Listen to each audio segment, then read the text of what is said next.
Baik, acara kita mulai.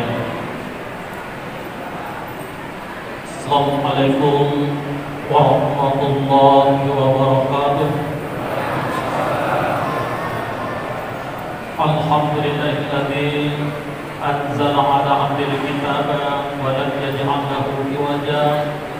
Asyhadu an la ilaha illallah wahdahu la syarika lah, alladzi subhanahu wa ta'ala, wa asyhadu anna Muhammadan abduhu wa rasuluh, alladzi rasulur rahmah. Allahumma shalli wa sallim wa barik ala hadzal nabiyil karim wa ala alihi wa itba'ihi fi qalbin salim.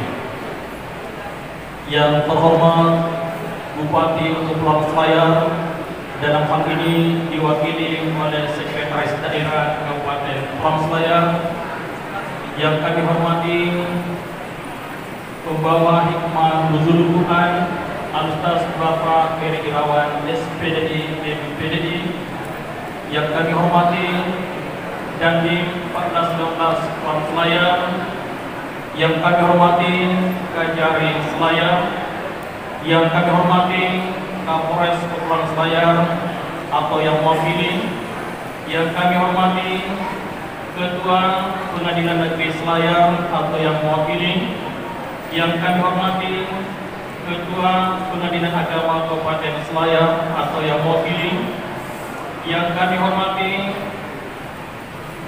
para staf ahli bupati, para asisten sekda, dan para kepala OPD, yang kami hormati pimpinan instansi festival BUMN BUMD, yang kami hormati para tokoh masyarakat, tokoh agama, yang kami hormati para ketua organisasi wanita, organisasi masyarakat, Bapak Ibu jamaah yang kami hormati pula. Acara peringatan Nuzul Quran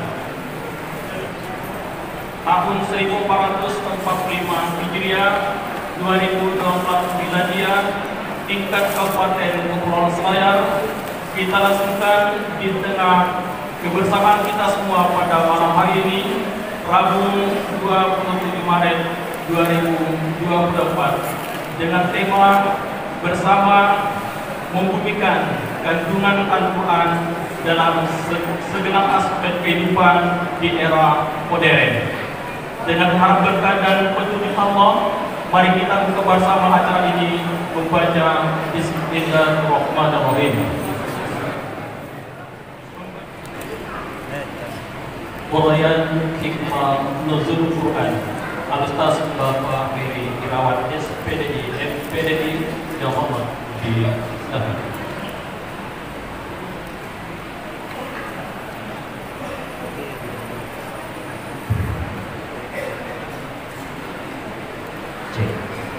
Bismillahirrahmanirrahim.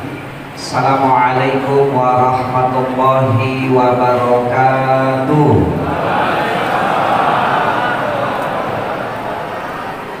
Yang menjawab salam dengan kalimat waalaikumsalam mendapatkan 10 pahala dari Allah. Yang menjawab dengan kalimat yang lebih lengkap waalaikumsalam warahmatullahi 20 pahala.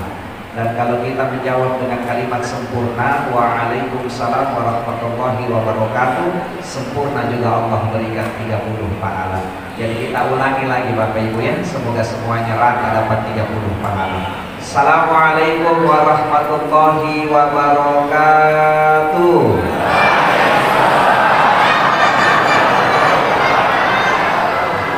Saya kasih lagi satu kabar gembira dari salah satu imam masyhur di Mesir yang telah wafat, namanya Imam Yusuf Al-Qaradawi. Beliau sampaikan kalau rajin jawab salam sampai kalimat wa barakatuh, bukan cuma pahala saja yang Allah berikan, tapi kalau ada cicilan insya Allah cepat lunas juga cicilan. Berarti kentara nih yang paling besar, aminnya paling banyak cicilan. Alhamdulillah, alhamdulillah wa kafa, asyhadu an la ilaha illallah wa asyhadu anna Muhammadar Rasulullah. Allahumma shalli ala sayyidina Muhammadin nabiyil mustafa wa ala alihi wa sahbihi wa mawala wa la haula wa la quwata illa billah. Hadirat mukarramin, ma'asyiral muslimin wal muslimat yang sama-sama kita hormati dan kita muliakan, Bapak Sekda Kepulauan Selayar dan para pimpinan Forkopimda yang tidak bisa saya sebut satu persatu nama tapi tidak mengurangi rasa hormat saya karena memang susah saya hafal tadi Pak Sekda semua, jangan sampai salah sebutkan, kasihan. Tokoh agama, tokoh masyarakat yang hadir, dan juga saya tidak bisa sebut satu persatu pangkat dan jabatan dan tokoh-tokoh yang lain termasuk tokoh bangunan, tokoh barang campuran, tokoh pulsa dan sebagainya. Insya Allah kita semua yang hadir di masjid yang penuh mubarakah ini selalu Allah berikan kekuatan, Allah berikan kesehatan dan dicurahkan kepada kita rahmat dan kasih sayangnya. Amin ya Rabbal Amin ya Rabbal Amin.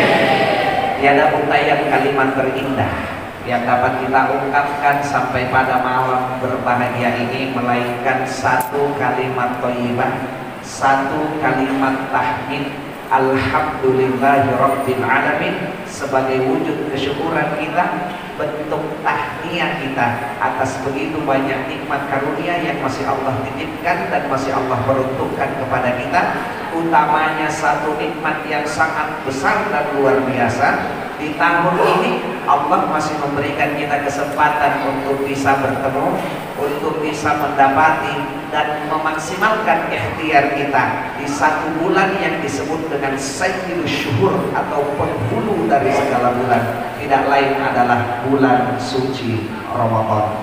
Salawat dan salam kita haturkan keharibaan baginda Rasulullah Muhammad sallallahu alaihi wasallam, yang insya Allah dengan salawat yang selalu kita sebut-sebut jua di setiap waktunya pun akan memberikan banyak kebaikan dan akan menjadi syafaat tertinggi kelak pada saat kita berada di yaumil akhir.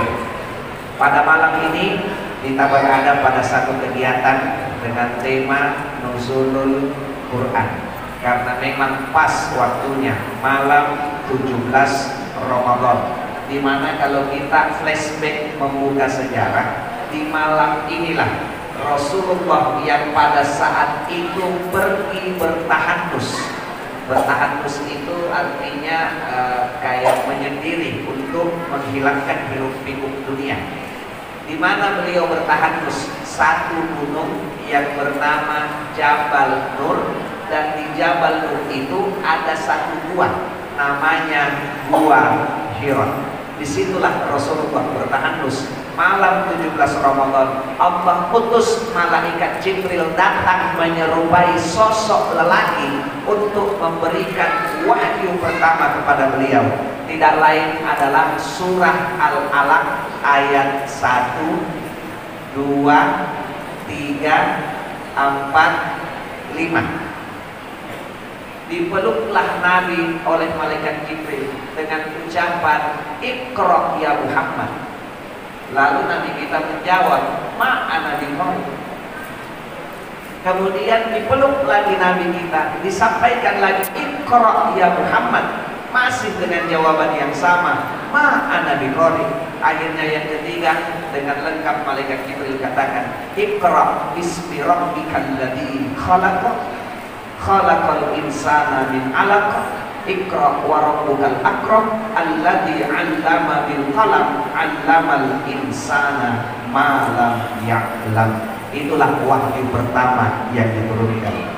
Kemudian yang menjadi pertanyaan, kita sudah tahu nih, wahyu pertama itu selalu kita dengar adalah Al-Alaq 1-5.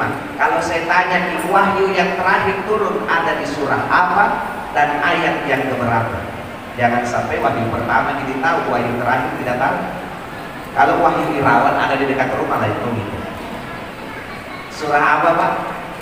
Bu? Ibu? Surah apa Ibu? Al-Maidah ayat 3. Disitulah wahyu terakhir. Al-yauma akmaltu lakum dinakum wa atmamtu alaikum ni'mati wa raditu lakumul Islam dinah. Jadi kalau kita sudah tahu wahyu pertama, mesti kita juga tahu wahyu yang terakhir turun. Nah, berbicara masalah Al-Quran, kita langsung angkat intinya. Allah menurunkan wahyu kepada Rasulullah melalui perantara malaikat Jibril. Tidak lain adalah untuk menjadi petunjuk hidup kita hingga akhir hayat di momen yang sangat luar biasa, yaitu di bulan suci Ramadan. Makanya salah satu kedahsyatan Ramadan, karena di bulan ini Allah turunkan petunjuk yang sangat luar biasa itu. Syahrul Ramadan alladzi unzila fihil Qur'an hudan linnas wa bayyinatin minal huda wal furqan. Yang intinya semoga kita bisa melaksanakan apa yang diperintahkan oleh Allah sesanggup semampunya, dan insya Allah total meninggalkan sesuai dengan apa yang dilarang oleh petunjuk kita Al-Quran. Makanya kalau kita sangkutkan di bulan Ramadan, selain kewajiban kita sholat, selain kewajiban kita puasa, masih ada lagi satu kewajiban yang harus kita penuhi. Tidak lain adalah zakat. Saking pentingnya itu zakat, di dalam Al-Quran kurang lebih ada 26 ayat yang kalau kita baca, itu kata sholat pasti bergandengan dengan kata zakat. Di antaranya surah Al-Baqarah ayat yang ke-43. Di situ bergandengan wa aqimus sholah wa atuz zakah warka'u ma'ar raki'in. Apa makna ayat ini? Ternyata kepedulian kita kepada Allah itu tidak akan sempurna tanpa dilengkapi kepedulian kita kepada sesama manusia. Makanya ada hablum minallah dan ada hablum minan nas. Baiki kepada Allah, tapi kalau tidak baiki kepada sesama manusia, tidak akan sempurna terhitung kebaikan itu di mata Allah Subhanahu wa ta'ala. Makanya momentum Ramadan ini, tapi yang sudah termasuk kategori muzaki atau yang sudah berkelebihan harta, mari kita keluarkan. Ambil dua saja, ada zakat fitrah, ada zakat mal. Zakat fitrah berarti pengeluarannya adalah kebutuhan pokok. Kurang lebih 4 liter beras yang kita keluarkan. Ada yang bertanya, Ustaz, bagaimana kalau saya kasih keluar dalam bentuk uang yang setara dengan 4 liter beras itu? Apakah boleh? Boleh, dengan pertimbangan kalau memang sudah banyak beras yang tersalurkan. Kan tidak mungkin kalau lebaran orang cuma makan nasi, Bapak Ibu. Jadi ini uangnya dikasih beli, kalau orang Makassar bilang kadokang, ayamnya, sayurnya. Karena prinsipnya zakat fitrah itu satu rasa sama rasa. Jadi nanti di hari Idul Fitri semua orang bisa makan, tidak ada lagi yang kelaparan dan menunggu makanan di hari yang fitrah itu. Itu sebenarnya intinya zakat fitrah. Kemudian zakat mal. Kalau memang zakat fitrah tujuannya untuk membersihkan diri kita, maka zakat mal tujuannya adalah untuk membersihkan harta yang sementara kita tabung atau kita simpan. Kadarnya nanti tanya Basnas saja. Tidak usah Ustaz jelaskan di sini, terlalu lama durasinya nanti. Nah, intinya 85 gram emas atau tabungan yang setara dengan itu dalam jangka waktu 1 tahun kasih keluar 2,5%. Begitu saja gampangnya. Apa tujuannya? Untuk membersihkan harta. Jangan sampai kalau kita tidak kasih keluar, nanti Allah loh yang paksa kasih keluar. Caranya bagaimana? Entah itu tiba-tiba anak tak sakit atau ada kecelakaan harus kita kasih keluar lagi uang. Makanya kasih keluar memang lagi melalui zakat, supaya Allah tidak paksa kita kasih keluar dengan cara-cara yang tidak terduga. Siapa-siapa orang yang berhak menerima zakat? Di dalam surah At-Taubah ayat yang ke-60 ada 8 golongan. Yang mana yang prioritas? Yang pertama fakir. Yang mana itu fakir? Orang yang tidak ada pekerjaannya, otomatis susah untuk memenuhi kebutuhan hidupnya. Yang kedua, miskin. Orang yang punya pekerjaan tapi hasil dari pekerjaannya tidak bisa untuk mencukupi kebutuhan hidupnya. Yang ketiga, mu'allaf. Orang yang baru memeluk Islam. Yang keempat, amil zakat. Mereka yang bertugas untuk menyalurkan dan mendistribusikan zakat. Makanya ini selalu saya sampaikan, kalau di Kota Makassar, saya tidak tahu kalau di Selayar. Saya selalu kritik orang-orang di Kota Makassar, kenapa itu kan? Kalau orang-orang di Kota Makassar itu nanti menit-menit injury time baru selalu kasih keluar zakatnya. Saya tidak tahu kalau di Selayar. Kalau di Makassar begitu. Akhirnya apa? Panitia ambil zakat setengah mati, salurkan sampai jam 2 malam, jam 3 malam, bahkan sampai jam 4 subuh. Nah, salurkan itu kasihan zakatnya. Sampai-sampai itu panitia tidak bangun, diperlambat lagi datang sholat Idul Fitri.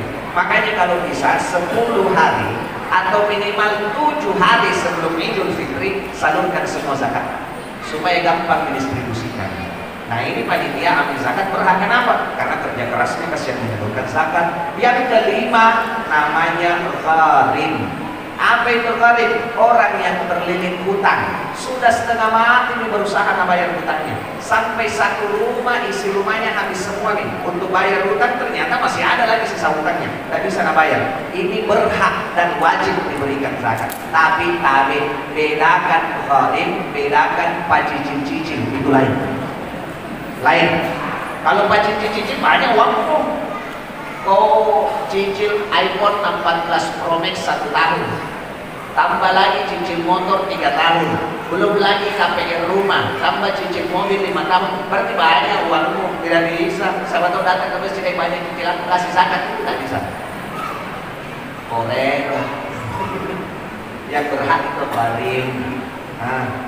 Selanjutnya ada namanya rikop atau budak yang baru dimerdekakan. Tapi kan di Indonesia sekarang sudah tidak ada yang namanya budak. Kemudian ada namanya ibnu sabil, musafir atau orang yang sementara berada di dalam perjalanan kemudian kehabisan bekal, itu berhak menerima zakat. Selanjutnya fi sabilillah. Apa itu fi sabilillah? Orang-orang yang berjuang di jalan Allah, yang mencurahkan waktu dan tenaganya untuk agama, maka itu berhak menerima zakat. Nah, kita ambil beberapa pendapat. Satu, pasikta guru mengaji itu masuk kategori fi sabilillah. Kenapa? Karena dia begitu luar biasa mencurahkan tenaga dan waktunya. Kadang tidak dibayar, ada iurannya, tapi orang tuanya menunggak sampai 7 bulan tidak bayar-bayar. Itu banyak kejadian seperti itu. Kemudian yang kedua, pendapat selanjutnya, mahasiswa yang dari kampung merantau ke ibu kota untuk belajar, maka itu termasuk kategori fi sabilillah. Pendapat selanjutnya, ustadz, itu juga masuk kategori fi sabilillah. Makanya ustadz juga bisa dapat zakat. Tapi kalau saya pribadi yang mau kasihkan zakat, THR-mu bagus. Ada kan? Apa fungsinya ini zakat? Untuk memunculkan kepedulian sosial agar kita bisa menjadi orang yang ringan tangannya untuk membantu saudara-saudara kita yang memang berhak untuk dibantu. Makanya tidak cukup hanya dengan sholat, tapi sempurnakan sholatmu dengan mengeluarkan zakat.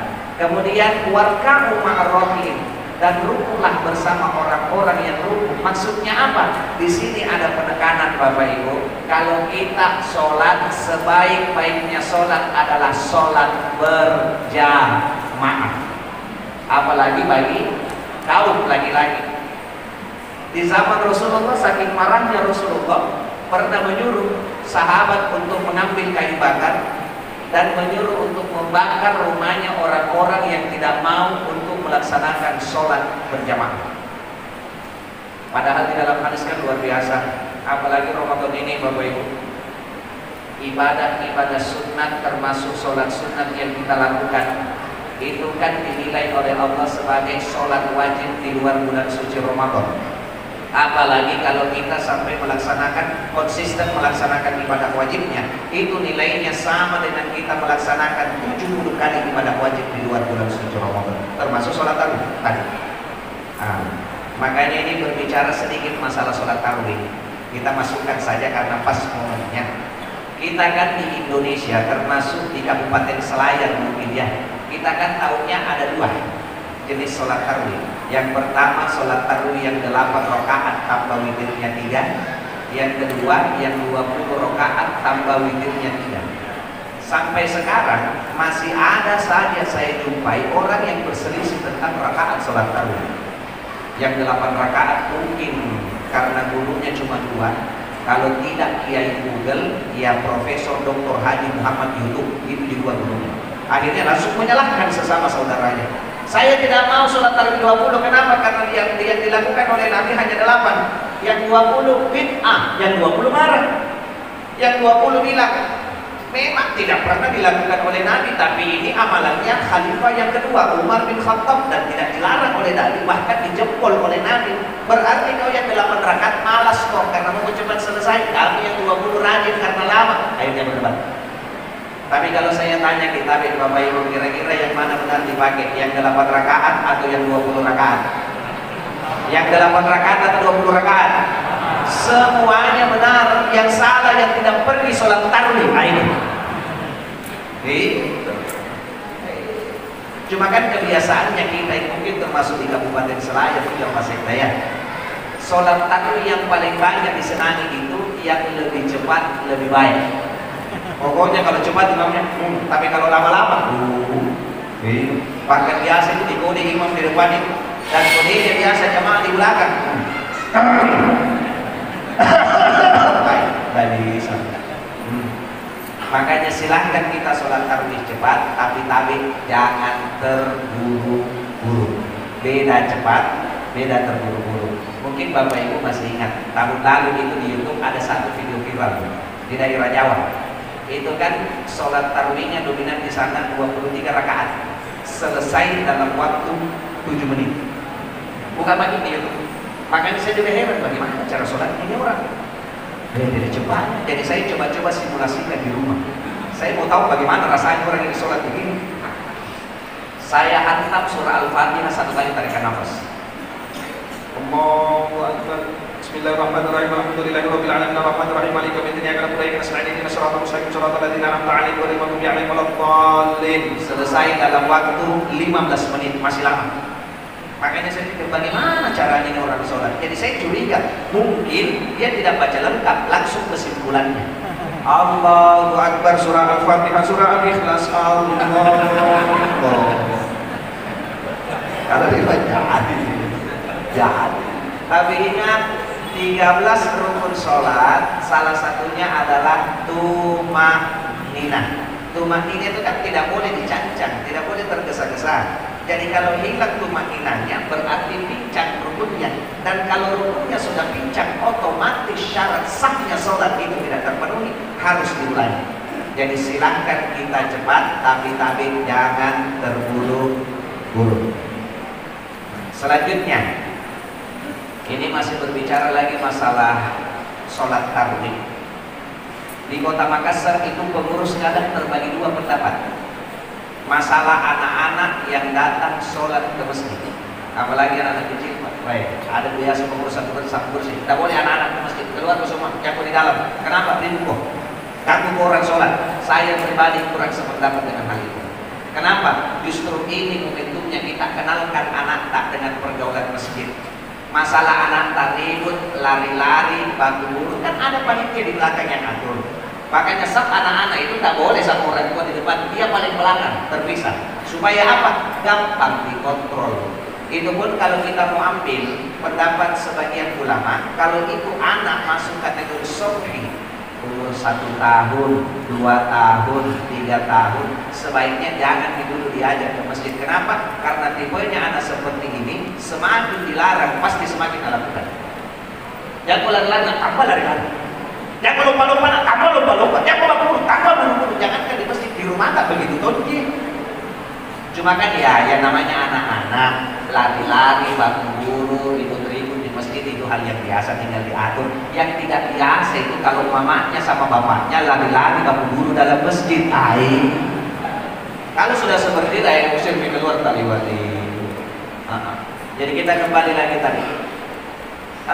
Masalah sholat berjamaah tadi, as-sholatul jamaah afdhalu minal sholatil fardhi bisa wa ishrun darajat.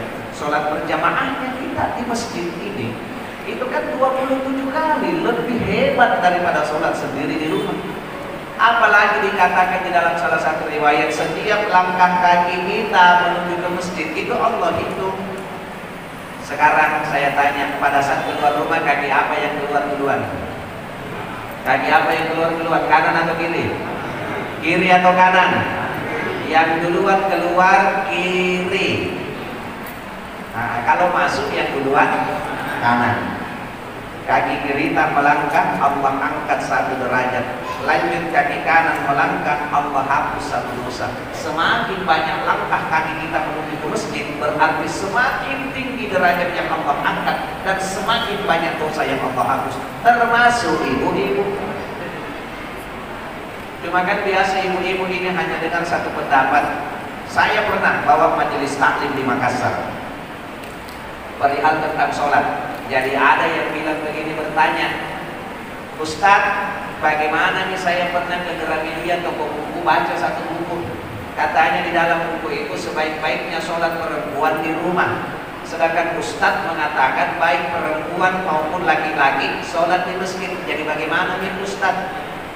Jadi saya katakan ini hadisnya kalau dikaji, dia sifatnya temporer, sesuai dengan keadaan. Karena di zaman Nabi itu masjid pada sama seperti kita di Kabupaten Selayar itu, hebat-hebat masjidnya. Saya lewat, bagus-bagus semua masjidnya, banyak. Di zamannya Nabi itu masjid kurang, tidak ada lampu-lampu jalan LED seperti ini. Yang rata-rata dipakai kalau bukan obor, petromak, lampu minyak. Itu dulu lampu minyak tidak ada zaman Nabi. Keluarlah 1 orang gadis yang cantik. Di waktu Isya, waktu subuh keluar yang gelap. Tengah-tengah perjalanan belum sampai ke masjid diculik sama anak muda Arab. Kenapa? Karena ini cewek cantik, diculik, diperkosa, bisa-bisa dibunuh untuk menghilangkan jejak. Banyak kejadian seperti ini dilapor kepada Nabi. Makanya Nabi katakan, sholat yang paling afdal bagi perempuan di rumah saat itu supaya aman dan tidak diculik. Kalau kita bawa sekarang di Kota Benteng, Kepulauan Selayar, dan saya kira kalau daerah di Kepulauan Selayar kan ini insya Allah aman. Ada Pak Dandim beserta anggotanya, ada Pak Kapolres beserta para anggotanya, insya Allah. Ke masjid makin, apalagi ibu-ibu yang usia 50 ke atas, ke masjid makin tidak ada yang mau culik kita.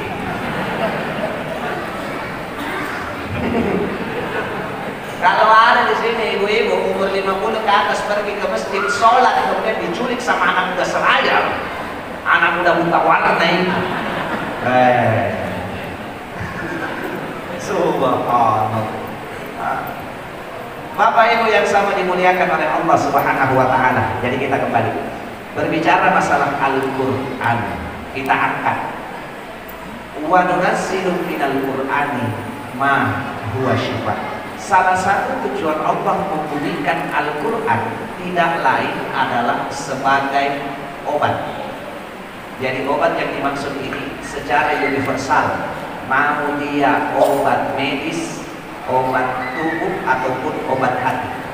Tapi kalau kita berangkat dari orang-orang tua dulu, itu kan rata-rata orang tua dulu, jangankan rumah sakit, Bapak Ibu, puskesmas saja pasiennya masih kurang. Orang-orang dulu, jadi kalau dia mau berobat susah. Dan dengan keyakinannya kepada Al-Quran, kalau sakit-sakit biasa insya Allah, sakit kepala, Al-Fatihah 3 kali, gosok di kepala yang sakit, insya Allah sembuh. Perutnya sakit, Al-Ikhlas 7 kali, pusat di perut yang sakit, alhamdulillah sembuh. Karena keyakinannya yang luar biasa. Tapi zaman now, Al-Fatihah 100 kali, Panadol 10 papan tidak sembuh-sembuh, itu sangat kemana. Kenapa? Karena kita tidak yakin Al-Quran itu sebagai obat. Coba kita angkat 3 surah yang insya Allah kalau bisa kita amalkan, ini akan memberikan efek yang luar biasa di dalam hidup kita. Makanya paling tidak setiap malam Jumatmu.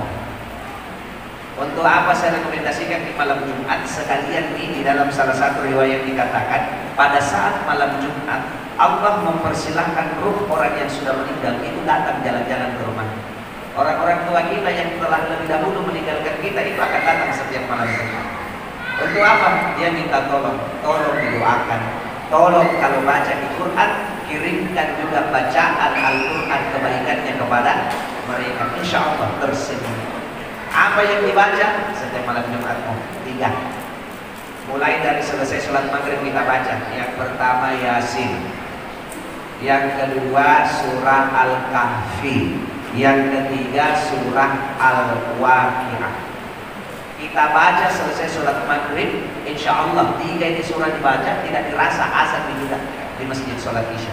Cuma protes lagi, ibu Ustaz panjang. Yasin 83 ayat, Al-Kahfi 110, kemudian Al-Waqiah 96 ayat. Dia busa-busa belum tambah aja Ustaz. Kalau begitu salah satu nama baik kuntu. Kalau begitu kita mulai dari yang pertama, surah Yasin. Apa hebatnya itu surah Yasin? Kita angkat di dalam kitab Ihya Ulumuddin Imam Al-Ghazali. Ternyata 1000 tahun sebelum dunia ini Allah ciptakan, Allah sudah baca 2 surah. Yang pertama Toha, yang kedua Yasin. Begitu dibacakan 2 surah ini, maka malaikat akan datang berbondong-bondong untuk memenuhi tempat itu. Dan berlaku sampai sekarang. Kalau Bapak Ibu rajin baca surah Yasin di rumah, maka malaikat itu akan datang memenuhi tempat di mana Bapak Ibu baca. Memang kita tidak bisa lihat penampakannya secara langsung, tetapi energi positifnya pasti bisa kita rasakan. Itu hebatnya surah Yasin. Selanjutnya ada lagi yang hebat di surah Yasin. Saya punya om pernah bilang begini, Her, kalau kau bawa mobil, kalau kau bawa motor di jalan, kemudian kau dapat razianya Pak Polisi, bacakan itu Pak Polisi surah Yasin ayat 9. Waja'alna min baini aydihim saddan wa min khalfihim saddan fa'aghshaynahum fahum la yubsirun. Baru tiup matanya Pak Polisi dari jauh. Dan Alia Pak Wing. Cuma kan tak enak saya bantah karena om tuh. Jadi dalam hati juga ini saya komentar, saya bilang cocok. Cuma itu kan berlaku tahun 90. Tahun 2024 Pak Polisi juga sudah hafal di surah Yasin. Kau bacakan ayat 9, waja'alna min baini aydihim saddan wa min khalfihim saddan fa'aghshaynahum fahum la yubsirun. Pak Polisi lanjut, wa sawa'un 'alaihim a'andartahum am lam tundirhum la yu'minun. Di sini mesti meseka. Oh, ada kemana? Ada di penangisnya. Dan kalau kita kaji lebih dalam, sekarang saya mau tanya di dulu tabik. Ini kan selalu kita baca surah Yasin. Yasin. Apa itu artinya Yasin? Apa artinya Yasin? Ada yang kata, Ustaz, Yasin itu hanya Allah yang tahu. Cocok nih. Cuma kan sampai sekarang ulama-ulama mufassirin berusaha untuk menyingkap tabirnya. Dan satu jawaban sementara yang bisa kita ambil, ternyata Yasin itu adalah nama dari Nabi kita Muhammad sallallahu alaihi wasallam. Tidak percaya gitu? Saya kasih bukti. Salawat yang selalu kita sebut, salatullah salamullah ala Rasulillah, salatullah salamullah ala. Itu dia jawaban. Siapa itu Yasin? Yasin itu Habibillah. Siapakah sosok yang selalu disebut Habibillah? Tidak lain adalah Rasulullah Muhammad sallallahu alaihi wasallam. Jadi itu Yasin. Dan kalau mau diamalkan, ini ada amalan khusus surah Yasin. Kalau kita punya hajat yang besar, kita punya harapan yang tinggi supaya cepat terkabul itu, ini amalan khususnya. Yang penting bisa jadi dilakukan. Malam Jumat setelah sholat Isya, baca surah Yasin 41 kali berturut-turut. Bukan Yasinnya nah, semua Yasin bukan. Dari 1 sampai 83, 41 kali berturut-turut. Insya Allah di ujung 41 kali itu minta sama Allah cepat dikabulkan. Saya berani katakan begini Bapak Ibu, karena saya sudah pernah amalkan. bulan Agustus tahun 2020. Saya masih ingat. Itu kan masih kencang-kencangnya COVID masih. Pas tongan kodong kena tipes. Saya bilang kalau dibawa ke rumah sakit ini, nasabah COVID. Mana toh ada asuransi prudensial waktu itu. Nah, bilang tidak apa-apa Pak, masuk prudensial yang tanggung. Nanti berapa lama Bapak dirawat di situ, setiap hari dikasih kompensasi 1 juta. Jadi kalau 14 hari 14 juta Bapak bawa pulang, saya tak mau ya daripada mati ya. Saya pikir memang bagaimana kalau di dalam masuk di ruang diganti ventilator. Tak mau ya. Makanya sebelum saya dikasih masuk waktu itu, saya bilang dulu sama mamaku, saya bilang masih ada ikhtiarku yang terakhir. Kalau memang tidak bisa nih, ikhlas Mak. Waktu itu pas malam Jumat. Jadi setelah sholat isya, sambil saya sadar kalau di tempat tidur itu saya baca di surah Yasin sambil loyo-loyo Pak. Ya, buat Quran ya, tidak mau mati ya Allah. Kurang lebih, saya masih ingat itu jam 7:30 kurang 10 menit. Nanti kurang lebih jam 2:15 selesai saya baca. Saya minta sama Allah, ya Allah sembuhkan Kak, tidak mau Kak masuk rumah sakit, mati ya. Alhamdulillah 1 hari setelah saya baca, kenapa tiba-tiba enak lagi makan itu? Itu kan kalau tipes kira maksud kecil dibagi 2 susah dilakukan. Ini langsung enak sehat lagi, alhamdulillah. Jangankan hajat baik, kita mau celakakan orang, kita mau doakan jelek orang, cepat terjadi kalau ini kita amalkan. Tapi jangan lama. Bisa. Misalnya ada tetangga tak suka kita gosipi, suka kita ceritain jelek, mau kita melawan lebih besar badannya, amalkan itu.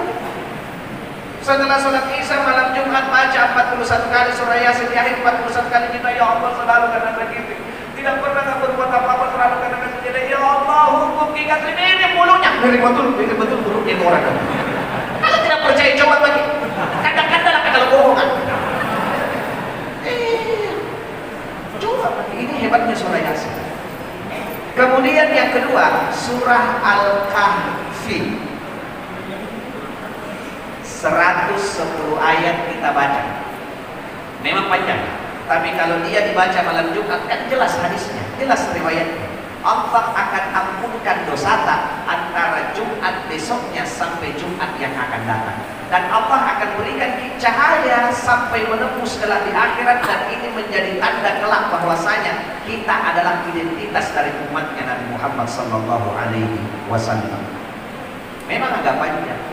Apalagi kalau bisa dihafal 10 ayat pertama dari surah Al-Kahfi, itu kan dijamin Allah bebaskan dari gangguan Al-Masih Dajjal. Nah, sekarang kita kaji sedikit lebih dalam. Saya mau tanya lagi, apa artinya Al-Kahfi? Udah sama di Yasin, kan tadi Yasin susah, ini Al-Kahfi jelas. Apa artinya Al-Kahfi? Goa. Tapi goa yang mana ini? Gua Hira, gua Lea di Maros, atau gua yang mana ini? Ternyata gua yang ada di daerah Yordania namanya Gua Rajib. Ada apa dengan Gua Rajib? Inilah gua yang dipakai oleh 7 orang pemuda yang diberikan gelar Ashabul Kahfi, sembunyi di dalam karena mau dibunuh. Sembunyi di dalam, mereka tertidur, yang dikiranya mereka tertidur cuma 1 hari. Atas izin Allah, mereka ditidurkan selama kurang lebih 309 tahun sampai mati kurang lebih 300. Dan selama mereka tertidur, ada satu makhluk yang jadi. Makhluk ini bukan manusia, tapi makhluk ini adalah hewan. Hewan apa itu? Anjing. Do you know anjing? Yes, anjing is dog. Do you know dog? Dog is kok. Cocok dog. Nama anjingnya Ashabul Kahfi, Kitmir. Ini nama anjingnya. Bagus namanya, tapi jangan lalu kasih nama nanti Kitmir. Nah, jangan. Bahaya. Biar tuh gitu. Bagus tapi jangan. Nah, ternyata ini Kitmir adalah anjing yang sudah mendapatkan rekomendasi surga dari Allah. Pembelajarannya, masa kita manusia kalah sama anjing? Anjing saja sudah ada rekomendasi surga. Masa kita manusia tidak bisa? Makanya mohon maaf, jangan dipandang enteng itu anjing. Karena walaupun ini anjing selalu dianggap hewan yang hina, tapi kan sehina-hinanya anjing, kalau anjing itu diminta, apa kamu mau jadi anjing? Tentu dia tidak mau. Tetapi itu sudah menjadi takdir. Ada yang katakan, Ustaz, anjing itu kan hewan yang najis. Sekarang saya tanya, apanya yang najis itu anjing? Apanya yang najis? Air liurnya itu pun kalau najilat, kalau tidak najilat kan tidak najis. Dan ternyata masih ada yang lebih najis daripada air liurnya anjing. Apa itu? Air liurnya manusia. Kalau suka kau cerita tentang kamu, lebih najis air liurmu dari anjing. Betul atau tidak? Betul atau tidak? Makanya jangan suka jadi tetangga 1000 bibir. Ustaz, anjing itu kan hewan yang hina. Anjing itu kan hewan yang haram. Sekarang saya tanya, apanya yang haram itu anjing? Apanya yang haram? Ustaz, kalau dimakan itu haram. Cocok nih, tapi itu kan berlaku untuk orang Islam. Kalau orang Manado, takesoki. Saya kan pernah diundang ceramah ke Manado. Waktu itu saya minta tolong sama panitia, ajak dulu jalan-jalan ke pasar Komodo, dulu kan viral di masjid Pakajan.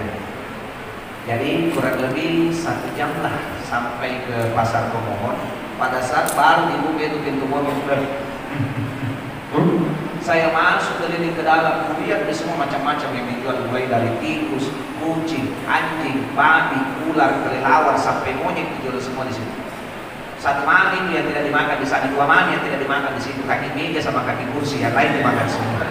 Tapi kan biar nih, mungkin ajarannya mereka membolehkan, kita tetap tunduk pada syariat yang mengatur lakum dinukum waliyadin.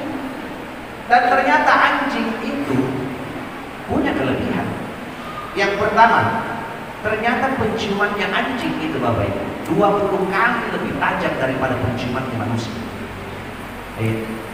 Makanya kan itu anjing saking tajamnya penciumannya biasa dipakai. Dan ada hukumnya memang memelihara anjing menurut Imam Syafi'i. Boleh memelihara anjing dalam keadaan emergensi. Yang pertama, kalau memang di daerah rumah itu rawan pencurian, perampokan, boleh. Tapi jangan sampai masuk rumah, cukup di luar rumah. Yang kedua, kalau memang dipakai untuk berburu, silahkan. Tapi kalau kita bisa layak mungkin buru apa pakai anjing? Pak polisi, buru narkoba, kan banyak pakai anjing pelacak. Walaupun masih ada yang lebih hebat lagi daripada penciumannya anjing, cacing. Cacing itu dalam jarak 1 kilometer dia sudah tahu, dia sudah bisa cium kalau ada mayat lagi dimasukkan ke dalam tanah. Tapi kan masa Pak polisi mau kejar pencuri pakai anjing? Kan ada apa pakai cacing? Kan ada apa yang Tetapi sehebat-hebatnya penciumannya cacing, masih ada lagi yang lebih hebat penciumannya dari cacing. Apa itu? Penciumannya ibu-ibu kalau disembunyikan uang sama suaminya. Subhanallah. Tidak ada di dalam. Bayangkan, pagi-pagi ini suaminya mau pergi beli palu basah, contoh lah. Kan ada uangnya, jangan sampai diambil sama istrinya jadi dia sembunyi. Nah lihat pelapon-pelapon cipik yang lomba di atas nak kasih masuk. Di mana lagi? Oh, pusing jendela nak kasih masuk lagi. Di mana lagi? Di atas lemari, kan kebetulan bednya istrinya di atas lemari. Pergi makan contoh suami. Giliran istri membersihkan di rumah. Biar namanya perempuan, Pak istri kalau membersihkan semua pasti nausalah. Ada apa di semua? Kalau orang Makassar bilang nausalah. Apa kan? Kalau orang Selayar sama aja. Oh iya, nausalah semua, ada ramba di semua. Pulang suaminya makan coto, istrinya langsung sapu di depan rumah. Nabi bilang, Pak, tadi waktuku membersihkan banyaknya uang terbang-terbang udah apa? Nabi bilang, maksud lo? Tadi kan waktu membersihkan kap pelapon, saya lihat itu pelapon yang cipe-cipe lubang-lubang, saya kasih masuk tanganku, saya lap supaya hilang kotorannya. Sekalinya aku kasih keluar tanganku, ada uang 500.000. Saya jendela tusuk-tusuk supaya keluar semua lawan-lawan. Jatuh togi uang 300.000. Di atas lemari juga pakai tangga tak lap-lap. Ada gue pegang juga kira kertas uang 200.000. Banyaknya gue dapat uang pas 1 juta rezeki istri soleha. Nah bilang suaminya, jangan mau ambil. Nggak boleh. Lah kenapa? Udah bisa uang cilaka. Cilaka bagaimana? Cilaka mantobis sesana gue sembunyi. Kenapa bisa dapat? Ya. Kemudian kehebatannya lagi itu anjing, kelebihannya ternyata anjing itu Bapak Ibu matanya bisa mendeteksi keberadaan setan yang ada di dekat kita. Makanya perhatikan makanya. Itu kan kalau kita suasana kampung, kalau jam 10 nih, jam 11 nih, kalau di kampung itu kan tidak ada orang berkeliaran. Beda kalau di kota-kota ya. Itu kan biasa banyak nih anjing patroli bergerombol. Dan kalau lain-lain di suaranya, hati-hati. Tapi tidak semua suaranya menandakan kalau ada setan. Kalau tak satu kali, pokoknya kita kasih tahu ada orang baru datang. Kalau panjang-panjang, awas ada paluka. Kecuali kalau dia sudah melonjak.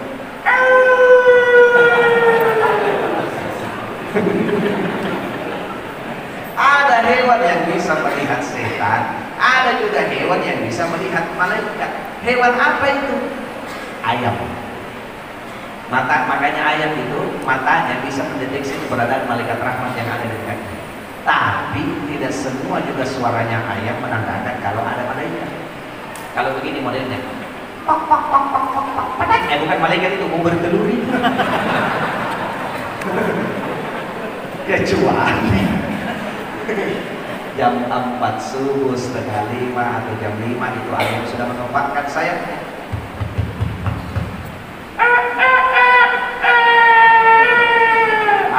Itulah malaikat rahmat. Ini jangan-jangan saya pulang besok pagi, ini banyak yang bertanya jamaah. Dia bilang, Ustaz siapa itu yang kemarin dipanggil? Dia bilang itu Ustaz Kungkung.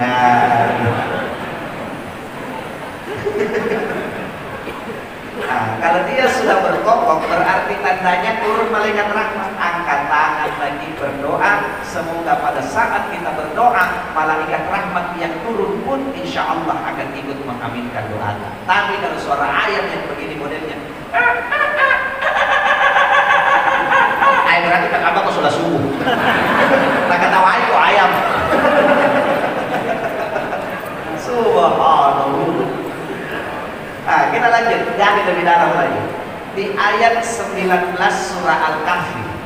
Itu kalau Al-Qur'annya orang-orang buatan dulu. Al-Quran sekarang saya cek sudah tidak ada, apalagi yang buatan Mekah Madinah sekarang tidak ada.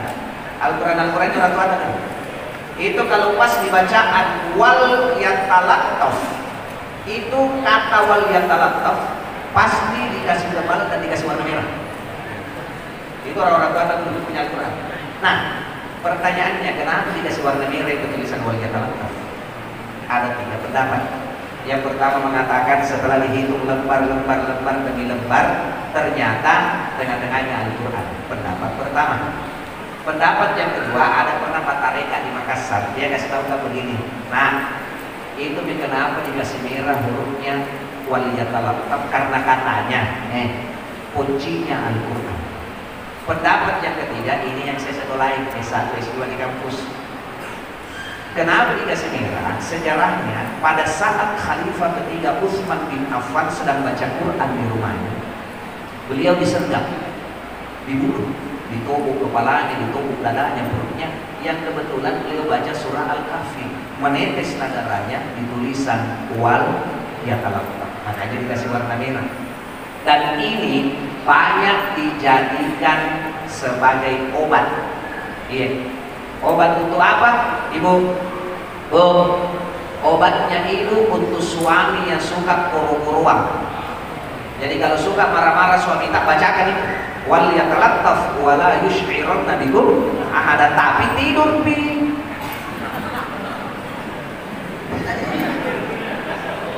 Jadi sebentar ini pulang itu nuzulul Quran, suruh memang tidur suami tak di rumah.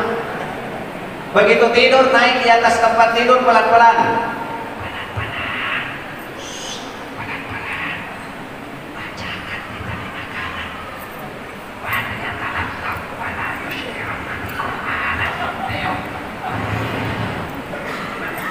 Insya Allah Ustadz bangun ini nanti tidak akan bangun kalau begitu cara terjun, kecuali begini masih bangun semua. Ustadz sudah saya baca tapi masih boro-boroan nih. Kalau begitu lanjutkan bacakan dia surah An-Nas. Hafal jadi surah An-Nas ibu? Hafal? Qul a'udzu birabbin nas, malikin nas, ilahin nas, min syarril waswasil khannas, alladzi yuwaswisu fi sudurin nas, minal jinnati wan nas. Tapi bacakan dalam hati. Siapa tahu kita juga emosi, kita tunjukin suami kita. Qul a'udzu birabbin nas, malikin nas. Takut setan suami kita kalau banyak itu obat-obat di dalam Al-Quran. Tabe sama seperti kalau ibu yang mau melahirkan. Kan orang-orang tua dulu bandingkan dengan sekarang. Ini kan sekarang ini banyak ibu yang melahirkan di sesar. Mama tak dulu. Ini baru satu anak di sesar. Orang tua tak dulu 4, 5, 6 anaknya. Tidak ada di sesar, lancip-lancip di semua kedua. Ini kan sekarang di rumah sakit ada dibilang proses pembukaan. Dulu kita punya nenek tidak ada proses pembukaan. Sekarang di pembukaan 1, pembukaan 2, pembukaan 3 itu pun dikunci bisa masukkan di rumah sakit. Saya tahu karena saya pernah dampingi istriku melahirkan. Makanya waktu mau melahirkan saya cari mantau itu rumah sakit yang tidak ada perawat laki-laki. Ini kan ada tuh itu perawat laki-laki. Saya bilang Korea mau kunci-kunci istriku. Saya setengah mati buka uang padai kok yang kunci di rumah sakit ya.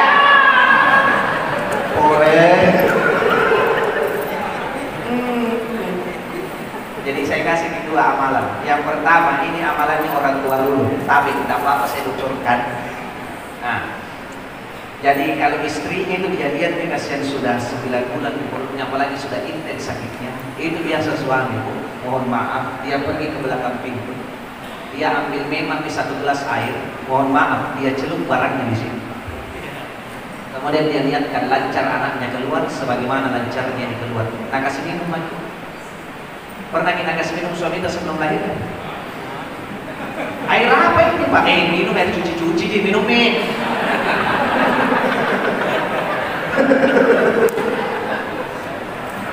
Dan itu jadi gitu. Jadi. Air kamu jauh Ustaz rata sakit. Jorok. Kalau begitu yang kedua, amalkan doanya Nabi Yunus. 40 hari disimpan di dalam perutnya ikan nun atau ikan paus biru. Di akhir 40 hari itu Nabi Yunus meminta kepada Allah, La ilaha illa anta subhanaka inni kuntu minadh dhalimin. Keluar. Makanya itu yang dipakai. Tidak usah tunggu proses pembukaan. Kalau kita sudah rasa intens apalagi pencapaian ketuban. Mulai dari atas, minta sama Allah, ya Allah, mudah-mudahan dengan barakah doanya Nabi Yunus, Engkau lancarkan kodok anakku keluar dari perutku, sebagaimana Engkau lancarkan Nabi Yunus keluar dari perutnya ikan paus biru. Usap dari atas, La ilaha illa anta subhanaka inni kuntu minadh dhalimin. Berkuat lagi, Bismillahirrahmanirrahim.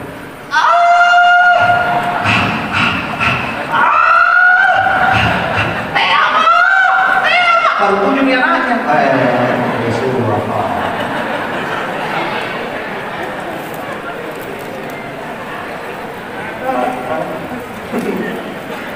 Nah, itu berbicara surah Al-Kahfi. Tapi ada pernah satu orang ibu, ini kan saya ini tempat curhatnya ibu-ibu majelis taklim di Makassar. Ada pernah bertanya begini, Ustaz, apa amalannya supaya suamiku berhenti mata keranjang? Karena memang ada laki-laki itu yang 52 umurnya, tapi kalau lihat ABG langsung jadi 25 tahun. Ada juga laki-laki. Tapi insya Allah tidak ada jadi Selayar, Makassar di banyak Makassar.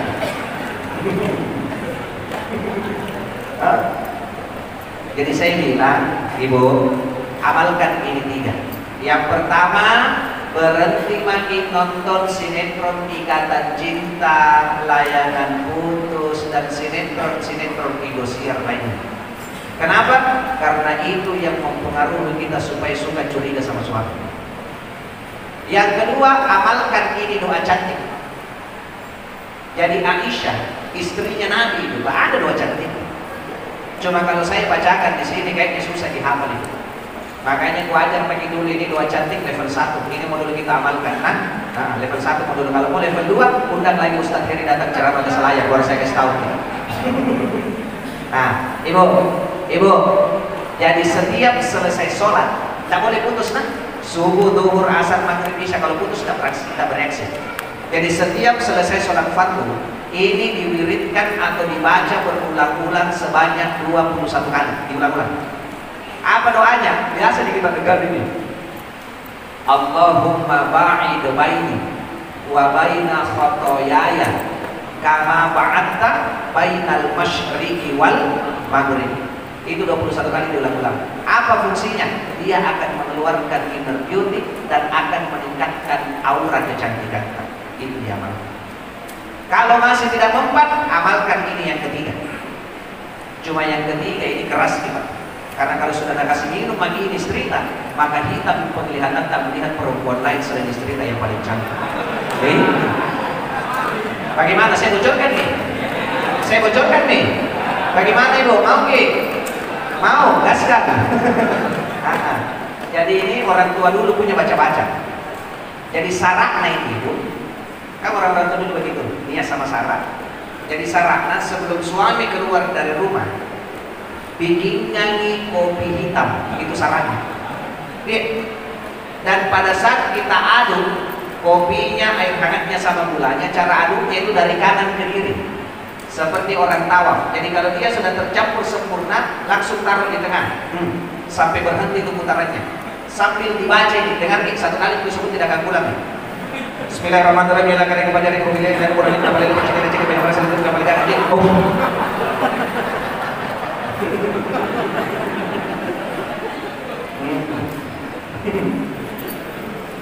Kenapa saya bocorkan, Ibu Pak? Karena ternyata ada juga amalan itu istri rantasa sama suami.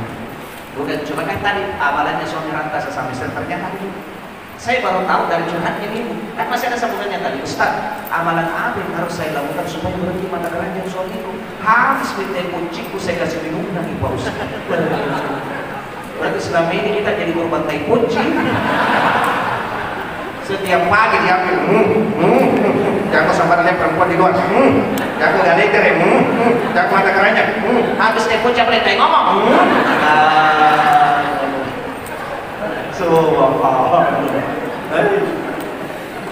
Kemudian yang terakhir, surah Al-Waqiah. Apa toh yang hebatnya itu surah Al-Waqiah? Surah Al-Waqiah itu adalah surah pelunas hutang. Makanya kalau banyak hutang, banyak cicilan, apalagi tanggal jatuh tempo sudah semakin dekat. Ini kan sudah tanggal 27. Mulai di masa itu teleponnya BRI, teleponnya BNI, teleponnya Mandala, Pegadaian dan sebagainya. Puji Pak. Pergi ke warung beli Panadol, Paramex, Bonrex, Mexakrin, minum, hilang pucin pala, tapi cicilan jalan terus. Kita amalkan ini surah Al-Waqiah, jangankan pucin pala, cicilan lunas.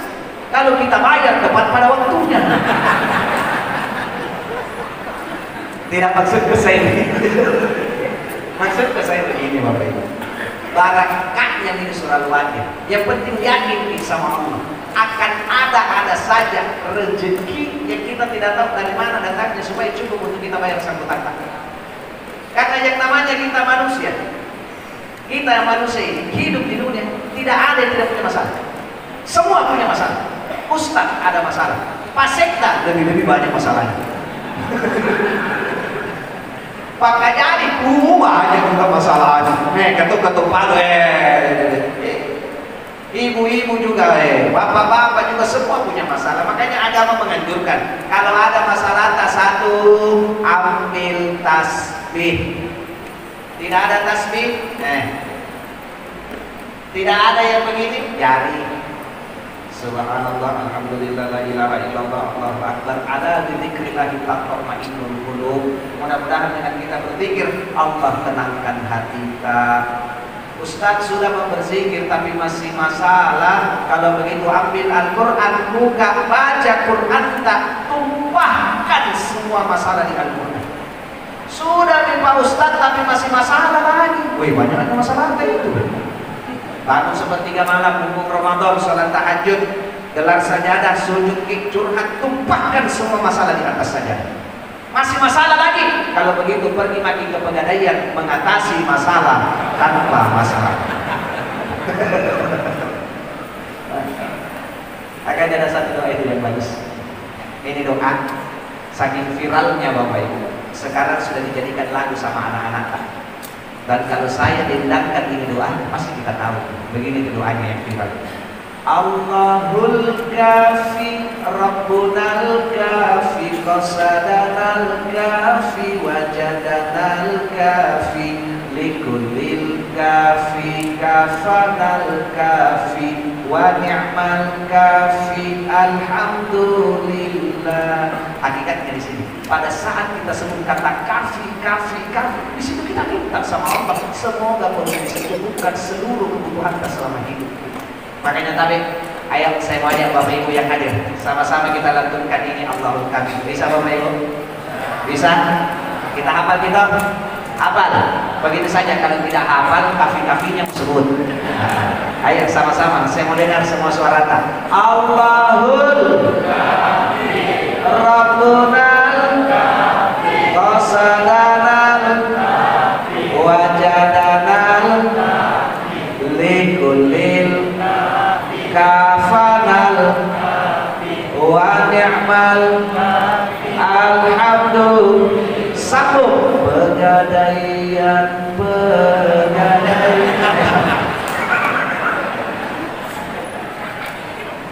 ini mati. Nah, kemudian yang terakhir sebagai penutup, pesan untuk Bapak Ibu Tabib berbicara masalah Al-Quran tanpa mengurangi rasa hormat. 4 anak tak sekarang, 3 anak tak sekarang, paling tidak harus ada 1 yang kita jadikan penghafal Al-Quran. Kenapa saya rekomendasikan? Kita akan di satu hadis riwayat Tirmizi, kalau ada anak tak 1 orang saja penghafal Al-Quran 30 juz. 30 juz, nah bukan juz 30 juz. Di akhirat nanti itu anak akan bisa menarik 10 keluarganya untuk ikut masuk ke dalam surga. Tidak dia yang pilih, mamanya, bapaknya, suaminya, istrinya, anaknya, saudaranya, kakeknya, neneknya, 10 orang. Makanya paling tidak harus ada 1. Cuma Nabila bisa ibu-ibu terlambat, Pak Ustaz, besar semua nih anakku. Kalau begitu cari makin menantu penghafal Al-Qur'an. Daripada dapat menantu setiap jam 2 malam pulang.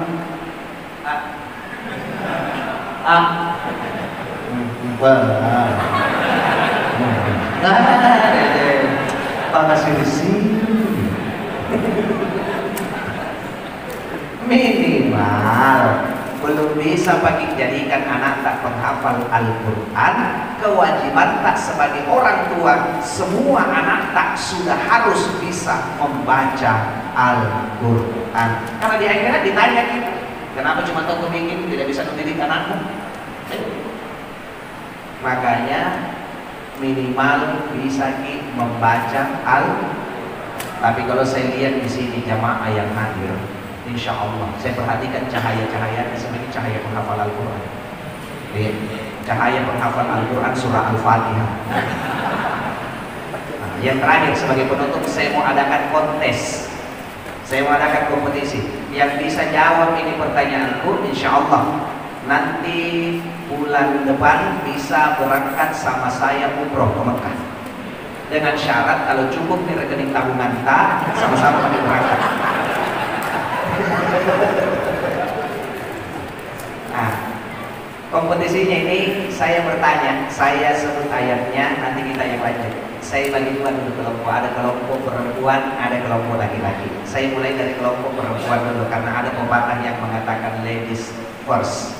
Nah, 2 pertanyaan Ibu, saya sebut, kita yang lanjut. Nah, pertanyaan pertama dengan baik-baik saya sebut ayatnya, lanjutkan. Bismillahirrahmanirrahim. Qad aflahal mu'minun alladzina hum fi salatihim khashi'un. Ibu. Nah, Ada pernah boleh Ustaz. Kalau begitu lanjut pertanyaan kedua, khusus untuk ibu-ibu saya kasih pertanyaan yang paling pendek. Nah, dengar baik-baik ibu. Saya sebut, kita yang lanjut ibu. Dengar. Bismillahirrahmanirrahim. Sadaqallahu. Nggak ada mau jawab, jadi tutup nih.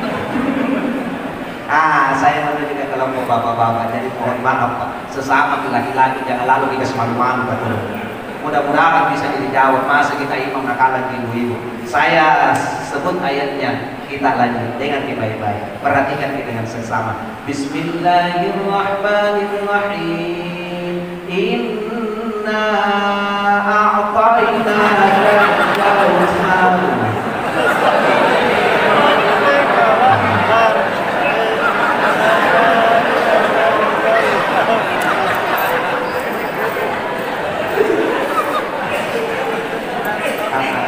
Jadi kesimpulannya tadi, nuzulul Quran diturunkan dari Al-Quran, dia menjadi petunjuk. Bagaimana caranya supaya dia bisa menjadi petunjuk? Yang pertama, kita harus bisa baca. Karena bagaimana kita bisa pahami kalau tidak bisa baca? Yang kedua, setelah dibaca baru dipahami, setelah dipahami baru kita amalkan isi kandungan yang ada di dalam Al-Quran. Semoga kita semua yang hadir insya Allah di bulan Ramadan ini, Allah selalu berikan kita keberkahan. Insya Allah di akhir Ramadan nanti kita pun bisa dijadikan pemenang, kita bisa menggapai fitrah di hari yang fitri, dan insya Allah mendapatkan gelar yang paling tinggi, yaitu gelar takwa di sisi Allah Subhanahu wa Ta'ala.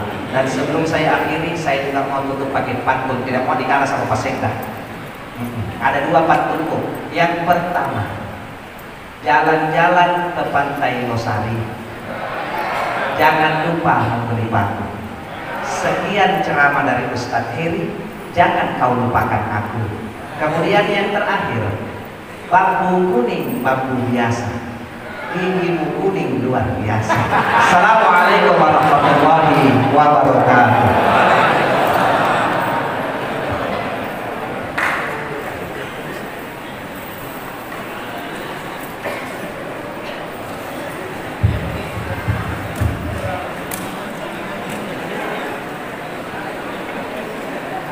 Penyerahan bantuan masyarakat Selayar, baik yang berdomisili di luar Selayar melalui Basnas Kabupaten Kepulauan Selayar, dan penyerahan bantuan dari kantor Kementerian Agama Kabupaten Kepulauan Selayar masing-masing untuk Masjid Rahmatan lil Alamin. Dimohon ke depan perwakilan panitia Masjid Rahmatan lil Alamin untuk menerima bantuan. Dan hormat disilakan. Dimohon untuk menyerahkan bantuan Bupati Kepulauan Selayar, Sekretaris Daerah Kabupaten Kepulauan Selayar, Bapak Dr. Agus Mestiono, MSc, dan hormat disilakan. Dan kasih sayang, kami berkesempatan berkumpul dalam memperingati Nuzulul Quran tingkat Kabupaten Kepulauan Selayar. Semoga Engkau meridai dan memberikan kegiatan ini. Ya Allah, sinarilah kami dengan Al-Quran, hiasilah akhlak kami dengan Al-Quran, baguskanlah amal kami dengan bersikir lewat Al-Quran, perbaikilah urusan kami dengan Al-Quran, dan sembuhkan penyakit kami dengan Al-Quran. Tunaikanlah hutang kami dengan Al-Quran, dan hilangkanlah kegelisahan kami dengan Al-Quran. Ya Allah yang Maha Pengampun, ampunilah orang yang telah wafat dengan Al-Quran, dan berilah keselamatan kami dengan Al-Quran. Ya Allah, jadikanlah Al-Quran sahabat hidupnya, penyembuh serta demam penghangat kepada di dalam cahaya petunjuk dan akhirat, teman dan penyayang kami di surga. Jadikanlah Al-Quran dalam segenap aspek era modern ini dengan rahmat-Mu yang Maha Kasih dan Maha Pengasih. Ya Allah, rahmatilah kami dengan Al-Quran. Jadikanlah Al-Quran pemimpin cahaya, petunjuk rahmat bagi kami. Ya Allah, Kami anugerahkan kami dengan rahasia dalam huruf Al-Quran, dan berikanlah cahaya dan hasil kami, pendengaran dan mata kami berkat Al-Quran. Ya Tuhan kami, Ya Maha Pembuka, bukakanlah hati kami dengan pemahaman, hati ini dengan ilmu syariat. Ya Allah, terangilah hati kami. Ya Allah, terangilah hati kami. Ya Allah, terangilah hati kami dengan cahaya hidayah seperti telah kami terangkan di bumi dengan cahaya matahari selama-lamanya. Dan rahmat-Mu kami murah lagi Maha Penyayang. Ya Allah, sesungguhnya Engkau Maha Pemaaf dan Engkau penyukai ampunan, maka ampunilah kami. Terimalah doa dalam kita kami. Rabbana atina fid dunya hasanah wa fil akhirati hasanah wa qina adzabannar. Subhana rabbika rabbil izzati amma yasifun. Wassalamu ala mursalin walhamdulillahi rabbil alamin. Assalamualaikum warahmatullahi wabarakatuh.